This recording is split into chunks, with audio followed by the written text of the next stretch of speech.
ഈ സ്ഥലം മരണമിൽ എന്നാണ് അറിയപ്പെടുന്നത്. ഇവിടെ ആളുകളെ നിർബന്ധിച്ചോടിക്കുന്നു. ഇതിനെ മടിയന്മാരുടെ നരകം എന്നും വിളിക്കുന്നു. ജീവിതത്തിൽ മടിയുള്ളവർ മരിച്ച ശേഷം ഇവിടെ ഓടേണ്ടി വരും. രക്ഷപ്പെടാൻ ആരെങ്കിലും വെള്ളത്തിലേക്ക് ചാടാൻ ശ്രമിച്ചാൽ പിരാന മീനുകൾ അവരെ കടിച്ചുകീറും. മരിക്കുന്നതിന് മുമ്പ് ഈ മനുഷ്യൻ ഒരു ഫയർ ഫൈറ്റർ ആയിരുന്നു. നിരവധി ജീവൻ രക്ഷിച്ച അദ്ദേഹത്തിന്റെ പ്രയത്നങ്ങൾ കണ്ട് നരകത്തിലെ രാജ്ഞി മതിപ്പുളവാക്കുകയും എന്തിനാണ് ഇത്ര കഠിനാധ്വാനം ചെയ്തതെന്ന് ചോദിക്കുകയും ചെയ്തു.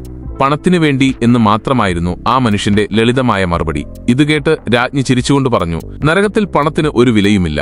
പണത്തെക്കുറിച്ച് മാത്രം ചിന്തിക്കുന്നവർ ശിക്ഷിക്കപ്പെടും. എന്നാൽ രാജ്ഞിക്ക് ശിക്ഷിക്കുന്നതിനു മുമ്പ് മറ്റൊരു രൂപം അവിടെയെത്തി അദ്ദേഹത്തെ രക്ഷിച്ചു. അതിനുശേഷം ആ രൂപം നരകത്തിലെ രാജാവിനെ ഈ മനുഷ്യന്റെ ജീവിതകഥ കാണിച്ചു. ഈ മനുഷ്യൻ 5 വ്യത്യസ്ത ജോലികൾ ചെയ്തിരുന്നു. അദ്ദേഹത്തിന്റെ അമ്മയ്ക്ക് കഠിനമായ അസുഖമായിരുന്നതിനാലും ഇളയ സഹോദരൻ സ്കൂളിൽ പഠിക്കുന്നതിനാലുമാണ് അദ്ദേഹം ഇതെല്ലാം ചെയ്തത്. അദ്ദേഹത്തെ സംബന്ധിച്ചിടത്തോളം അവരെ പിന്തുണയ്ക്കാനുള്ള ഏക മാർഗം പണം മാത്രമായിരുന്നു.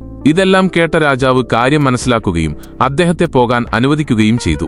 സബ്സ്ക്രൈബ് ചെയ്താൽ നാളെ കാണാം.